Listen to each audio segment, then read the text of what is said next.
जैसे किसी विशेष प्रकल्प में जुड़ते हो तो आपके कामों में थोड़ी गति आती है। आसानी से समृद्धि होने लगती है, आसानी से धन आने लगता है, आसानी से कुछ चमत्कार जीवन को परिवर्तित करने लगते हैं। तो स्वाभाविक ढंग से हमारे अंदर ग्रीड पैदा होती है। लोभ, मोह, माया, मत्सर, क्रोध, वासना ये सब हमारे नैसर्गिक गुण हैं। इन्हें कहीं से लाना नहीं होता। इसके लिए कोई कोर्स करने की जरूरत नहीं है। किसी को गाली देने का मैंने इंस्टीट्यूट आज तक नहीं देखा कि लिखा हो कि यहाँ बहुत शुद्ध गालियां सिखाई जाती हैं या यहाँ झूठ बोलना सिखाया जाता है या यहाँ वासना से संबंधित पाठ्यक्रम होते हैं। गुस्से के, वासना के, क्रोध के, जितने भी जो भी हमारे जीवन के बहुत सारे आयाम है, सबको आता है। गुस्सा सबको आता है। जो आदमी कहीं नहीं गया गाली उसको भी आती है और सब भाषाओं में गालियां हैं। बड़ी मजे की बात है, पूरी दुनिया में गालियां हैं। कितना ही सभ्य और शिष्ट समाज हो, जितना ज्यादा सभ्य और शिष्ट समाज होता है उनकी गालियां और भी अधिक विकृत होती जाती हैं। और जिसको हम हे दृष्टि से देखते हैं गालियां भी उन्हीं के लिए बनाते हैं। अब देखिए जितनी दुनिया में पता नहीं खैर विषय क्या था, कहां पहुंच गया। गालियों में हमने सिर्फ स्त्री को टारगेट किया है। अब कुछ तुक है इस बात की तो किसी को सताया जा सकता है। तो ये एक बड़ी अजीब बात है। और हमने जितने हमारे हथियार हैं उनको वासना के केंद्र में बनाया है। आपको जान के बड़ा अचंभा होगा, मतलब कभी ऐसे पता नहीं आपने सोचा है कि नहीं, लेकिन मैं देखता हूं तो मुझे बड़ा आर पार दिखाई देता है। हमारे जितने हथियार जिससे हम किसी को मिटाना चाहते हैं सब हमारे वासनाओं के सिंबल हैं, वो प्रतीक हैं सारे के सारे। आप तोप का आकार देखिए, आप धनुष, कुछ भी आप देखिए, आप पिस्तौल, वो सारी चीजें ऐसे जननांगों की तरह बनाई गई हैं पुरुषों के कि आप वहां भी किसी को मिटाई, मतलब वहां भी वासना ही खड़ी है उसके पीछे। अगर गहरे अर्थों में आप देखेंगे तो इससे हम निकल नहीं पाते हैं। जो एक सतूल होता है ना, एक बीच में पिलर होता है, पिलर या लकड़ी का एक खंबा मान लीजिए जिसके ऊपर दोनों दीवारें आकर टिकती हैं। सतून तो कहते हैं कि बुरा करे जो सहारों की तू तलाश करे। सुतून बन कि सहारे तुझे तलाश करें, मतलब तू ऐसा पिलर बन जो अवलंबित चीजें वो तुझे ढूंढे, ना कि तू किसी सहारे को ढूंढे। तो आसपास में जो हमारे संपर्क के लोग होते हैं, गुरु घर से जुड़े हुए लोग होते हैं, हम उनके साथ कुछ कारोबार, कुछ इस तरह की चीजों को शुरू करने की कोशिश करते हैं। ये हम बहुत बड़ी गलती करते हैं। कुछ लोगों के मेरे पास फिर फीडबैक आते हैं कि उनके संबंध ठीक नहीं रहे। ये करने की जरूरत होती नहीं है एक्चुअली।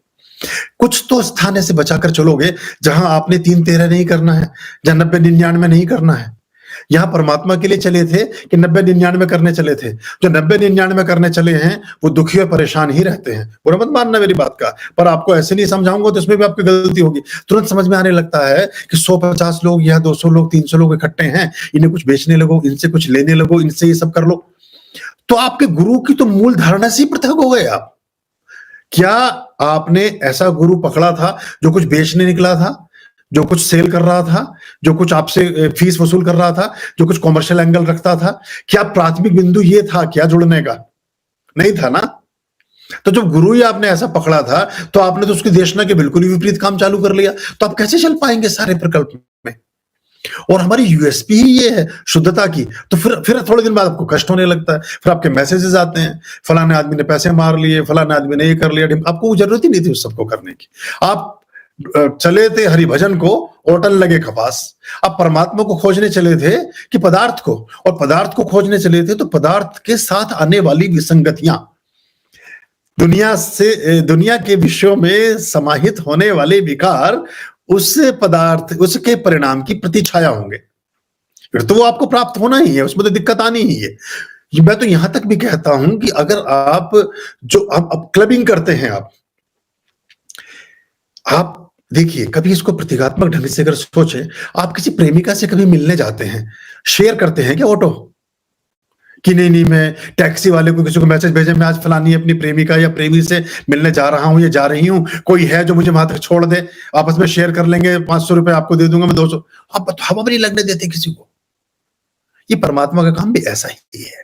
तो जब आप इसमें ये खोजा भी नहीं शुरू करते हैं कि जी अब यहाँ आपका दिमाग ना तो पूजा पाठ में है, ना आपका गुरु से संबंध है, ना आपका उस किसी पदार्थ से, परमात्मा से संबंध है, आप यहाँ कैलकुलेशन में पड़ गए। क्योंकि आपको, मतलब ये सोचने में मुश्किल लगती है, लेकिन एक सोच लेंगे तो आसान होना शुरू हो जाएगा। तो बहुत सारे लोग आते हैं, वो पहले तो क्या काम करते थे, पहले कुछ जैसे पदार्थ हम वर्कशॉप्स के लिए रखते थे, शुरू में लोगों को सिखाने की कक्षाएं लगाया करते थे 10-12 साल पहले। तो आने के बाद बहुत सारे सामान उठा उठा कर चलने लगते थे। कोई माला उठा ली, कोई किताब, तो कह रहे 500-700 रुपए कुछ तो वसूल हो, या तो इतने पैसे लगा के आए। तो धीरे धीरे वो, खैर उनको फिर समझाया हमने। तो इस विचार से भी परे निकलना पड़ेगा आपको यानी कि फिर तो आप 500-700 रुपए, 1000 रुपए, 2000 रुपए, 5000 रुपए की बात सोच रहे हैं, तो 10-50 करोड़ रुपए कौन स्वामी बनेगा उसका? कौन उसको भोगेगा? आप तो 10-50 रुपए में ही रह जाएंगे हमेशा, क्योंकि इसके लिए भी आप इतना कैलकुलेशन कर रहे हैं, तो दुनियावी विषयों में आप नहीं करते हैं। आपने इतनी बार सट्टे, लॉटरी, क्या-क्या चीजें दुनिया में, तो बड़ा देख के अफसोस होता है। फिल्मों के सितारे हैं, वो गुटखा बेच रहे हैं। क्रिकेट के सितारे हैं, वो सट्टेबाजी खिला रहे हैं। और फिर कहते हैं हमारी जो नई पीढ़ी है, वो अकर्मण्य हो गई है, वो कुछ करना नहीं चाहती, वो करेगी कहां से? सारे रोल मॉडल्स तो भ्रष्ट और करप्ट होने की स्थिति में आ गए हैं। क्या वो गुटखा खा रहे हैं जो गुटखे के होर्डिंग्स में खड़े हैं? क्या वो सट्टे से ही इतने मल्टी मिलियनर बने हैं? इतने बड़े-बड़े सित मुझे देख के अफसोस कभी-कभी सोशल मीडिया पर आता है। वो लिखा कि मैं वैसे बहुत रिच हूं और मेरे पास बहुत पैसे हैं, पर मैंने रमी खेल, पता नहीं क्या आता है वो, कुछ क्या खेल है, उससे मैंने इतना पैसा कमाया। तो क्या आपने इसी से अमीर बने थे?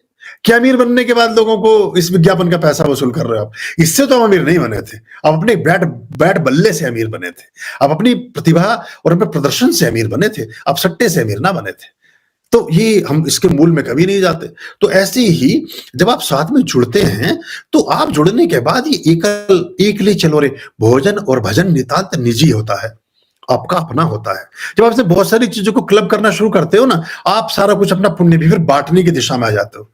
बहुत सारे लोग अबोधपन से ऐसा करते हैं, पर उनको परिणाम कम मात्रा में प्राप्त होते हैं, क्योंकि आपका मूल ही उतनी चेष्टा आपने दिखाई नहीं ना उस चीज के लिए। परमात्मा के द्वार में वो प्रविष्ट होता है जो सर्वस्व झोंक देता है। जो सर्वस्व झोंक देता है, परमात्मा के द्वार में वो प्रविष्ट होता है। जिसके दिमाग में कैलकुलेशन चलती रहती होती हैं, वो परमात्मा के साथ एक व्यापार और वाणिज्य करने चला है। और परमात्मा से बड़ा व्यापारी और बनिया कोई दुनिया में है नहीं, तो आपका व्यापार चलेगा नहीं, चलेगा तो परमात्मा का ही। सिंपल बात है। आपके मन स्थिति को तुरंत समझ जाते हैं। यहाँ तो जो घर बारे आपनो वो चले हमारो साथ। यहाँ तो जो तिल्ली खींच के आ गया उसका तो महल बन गया।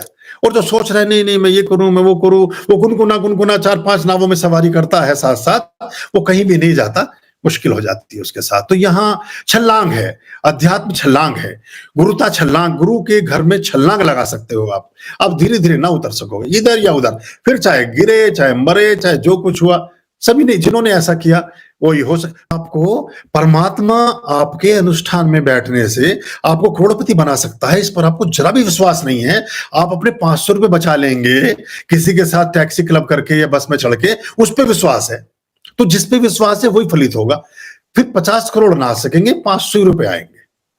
ये बड़ी अजीब बात है, लेकिन ये समझ में आ जाए तो फिर कुछ भी मुश्किल नहीं है, सब कुछ आसान हो जाता है। आर्यं शरणं शुभमस्तु, संभव करणं हरमस्तु, देवं वर्णं कर्मस्तु, पापं चरणं परमस्तु, पापं धर्मं मर्मस्तु, तारं कर्मं कर्मस्तु, हृदयं बीजं धर्मस्तु, शोकं दुःखं हरमस्तु, शोकं दुःखं हरमस्तु।